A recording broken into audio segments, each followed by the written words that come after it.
First, we're going to talk a little bit about the phases of flight. And by phases of flight, I mean imagine this is you, and my art is phenomenal, in an airplane, at an airport, on a runway.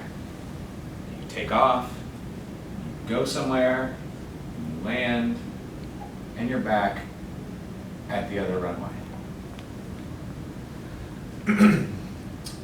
So the FAA is what's called an Air Navigation Service Provider, or an ANSP. Every country in the world that allows commercial aircraft to fly through its geographic borders has some government function that plays a role as an ANSP. In some countries it's privatized, in our country it's part of the federal government. So an air navigation service provider by its very nature does a few things, right? They correlate to largely what the FAA does. The biggest part of what the FAA does is govern air traffic. So the FAA, which is part of the Department of Transportation, is the biggest part in terms of employees and budget of DOT. The Air Traffic Organization, or ATO, is the biggest part by far of the FAA, which makes sense because the Air Traffic Organization is where the air traffic controllers and then the technicians who maintain the systems and services those controllers use, and the management who oversee the entirety of the operation, and the folks who set policy and standards and train the workforce and the like are all housed in that organization. Within that air traffic organization, if you want to think of that as sort of the core of why the FAA exists, and we'll talk more about the other things that exist in the FAA, they have lines of business that are organized according to these different phases of flight. So from, I'll call it the gate, until takeoff,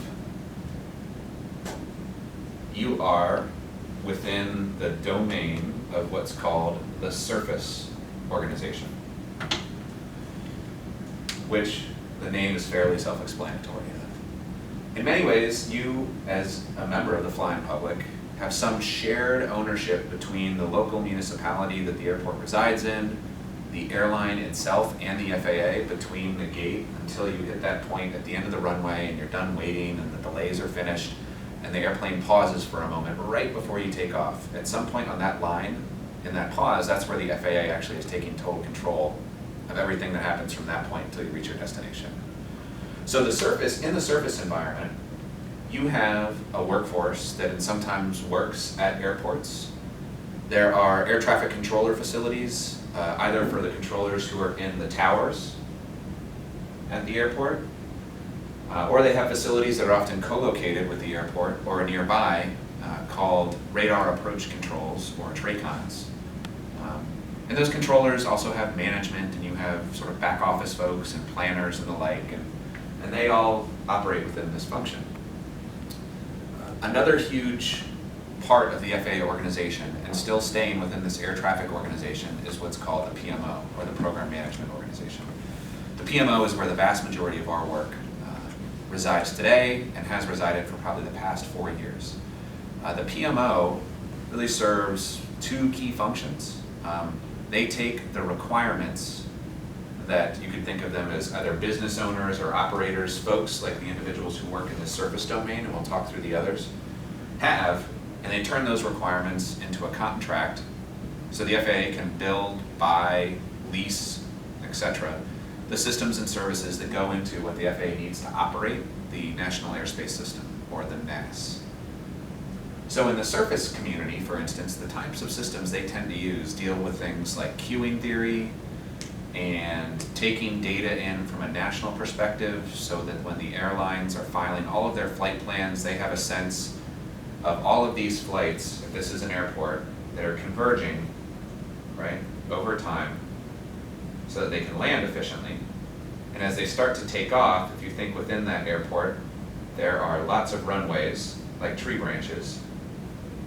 They need a mechanism by which they can help the airlines plan and sequence and stage who's allowed to take off when, and then how do these individual data points communicate with everything else that's going on regionally and nationally as it relates to weather, traffic congestion, challenges at other airports, and the like. So that is a big part of the role that the FAA, its controllers, and workforce play in this surface environment. from surface, while you're on this ascent, you enter what's called the terminal environment. And each of these mirror the same things that go on over here. So when you land, you're back into that surface model. When you're in your descent, you're back into terminal. Terminal takes control, if you want to think of it that way, from about 2,500 feet to about 10,000 feet, and there are exceptions to that under different conditions.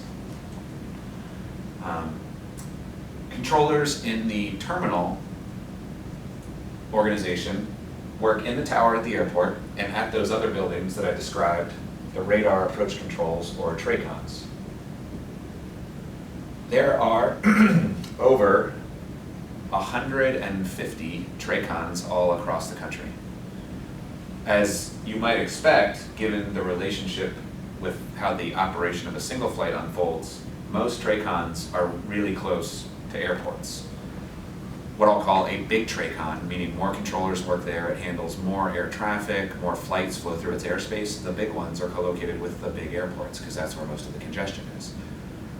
What you might hear called the smaller TRACONs are often close to either smaller private airports or contracted airports, or in many cases where members of Congress all over the country live, because they're in a unique position to sometimes appropriate funds to invest in the airports nearest them. In any event, controllers in the terminal airspace, as your flight is flying, kind of correlate to a lot of what you've seen in the movies. So you have someone who sits in front of a piece of glass that looks like a big circle, and it has colorful dots and information all over it. What they're looking at when they see what's in front of them is a combination of what's called flight data, what the airlines are sending to the FAA saying this is the name of my aircraft and what it weighs and where we're going and the path we're going to take.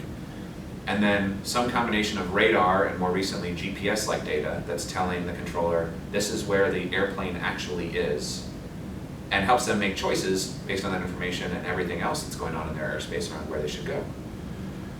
The kinds of systems and the kinds of programs you'll hear names of within Evans include the TAMR program, which stands for Terminal Automation, Modernization, and Renewal.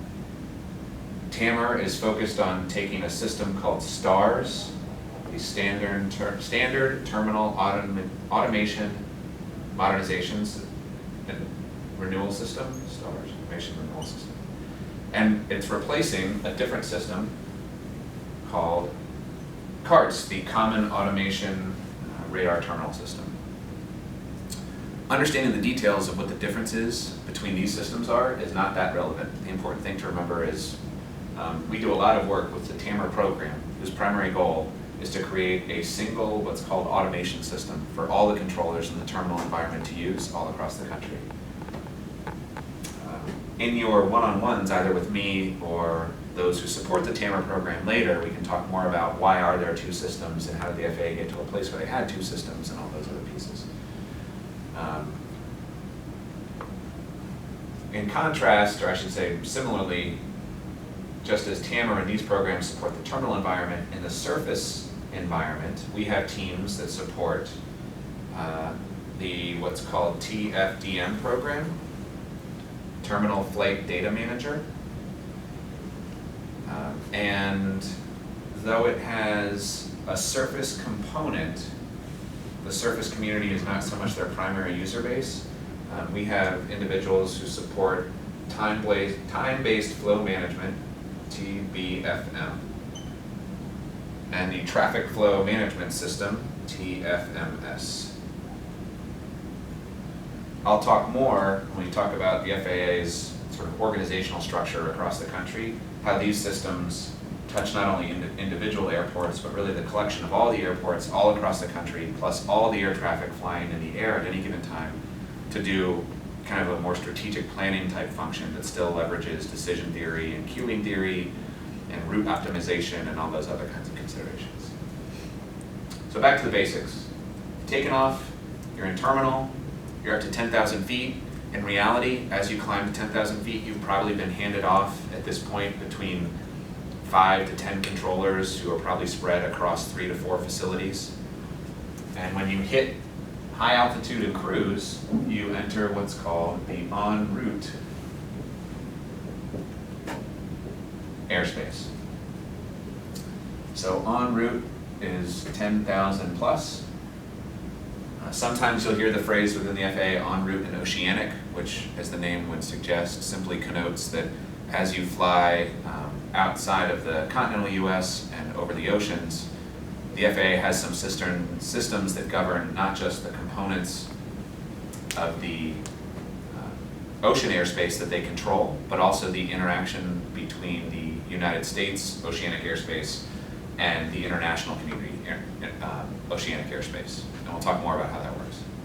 So within en route, controllers use a system called ERAM, which stands for En Route Automation Modernization. ERAM, again, is a program where many folks on our team work and we've supported for a number of years. ERAM is interesting only because while implementing the TAMR program has involved replacing carts with stars everywhere, that program has the benefit of a system like STARS that's been running, so to speak, in the National Airspace System for over a decade. ERAM, their core objective was replacing a system called HOST that controllers had used for close to 40 years with a whole new system. The challenge with that, well, there are many challenges with that. One of the biggest challenges with that is you can't really shut down the country or parts of the country for periods of time, kind of like you can't email to say, we're going to take the servers down and then do an upgrade. So you're changing the wheels on a race car while it's in the race, so to speak. Right? You're changing the escalator while it's still moving. And as you get more familiar with Evans and your work here, there are a lot of great lessons learned in terms of best practices and things to avoid doing in the future relative to how this program unfolded and our work in some of these other programs. And similar best practices spread in these other areas. So as you cruise, then you hit your descent and you come back into terminal, and then you re-enter here in the surface environment. Separate from this kind of gate-to-gate mentality, there are, as I mentioned, other functional roles and responsibilities within the FAA. So outside of the core work of the air traffic organization, just like any other business, the FAA has an IT function, an HR function, a finance function, a legal counsel, right? All of your standard kind of back office functions. It also has what I'll call, for lack of a better description, a lot of smaller business units that are kind of cats and dogs that address more niche functions. So there's an international liaison and outreach function. There is an airports office that does a combination of policy setting, supporting actual operations, and then liaising with local governments. And as you look at the org chart of the FAA, you can start to get a flavor for, on the leftmost column, all of the lines of business within the air traffic organization, and as you look to the right, all of the other things that go into the making the FAA run. The last thing that I'll mention before we talk about the FAA kind of organized across the country is there are cultural norms relative to how the FAA works that are driven by how this thing you see on the board functions. Because starting, I don't know, as long ago as probably 15 or 20 years ago, the FAA has organized and reorganized itself many ways. So in the earlier days of the FAA, the controllers and then the managers who oversee those controllers and then the more senior managers who work across the country and their back office support and the executives who work in DC, their lines of business were organized by terminal, by surface, by en route.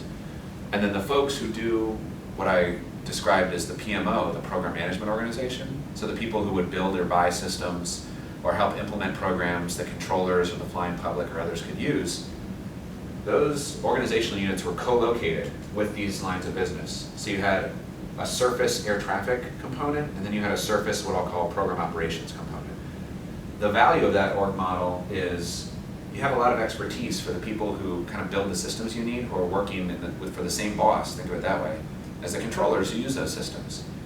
The downside is, if you have a program office for surface and another one for terminal and another one for en route, you end up doing a lot of the same thing 3 different ways.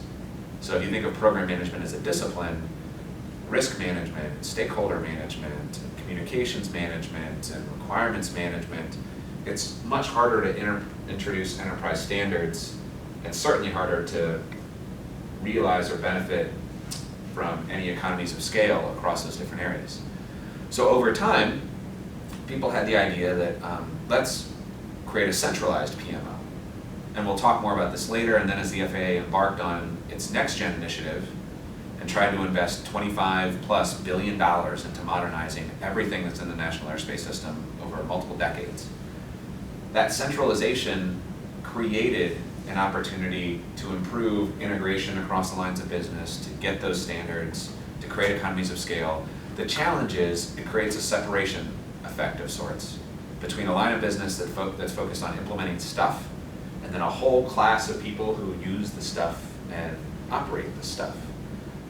So, as you could imagine, the cultural norm of what it means to be in the surface organization versus in terminal versus en route, and the FAA is a highly unionized organization where the controllers have a union called NATCA, the National Air Traffic Control Association.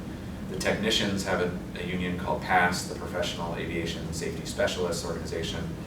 The management workforce at headquarters in New Jersey have over 6 different unions that you can participate in. So when you put all that stuff together in an organization with over 6,000 employees and a contractor workforce that's equally as large, change is slow, right?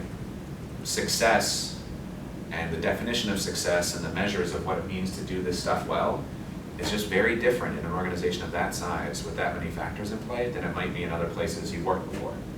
And those are all really important things to keep in mind when you start thinking about how do I help my client? What am I trying to do with my customer to make them successful?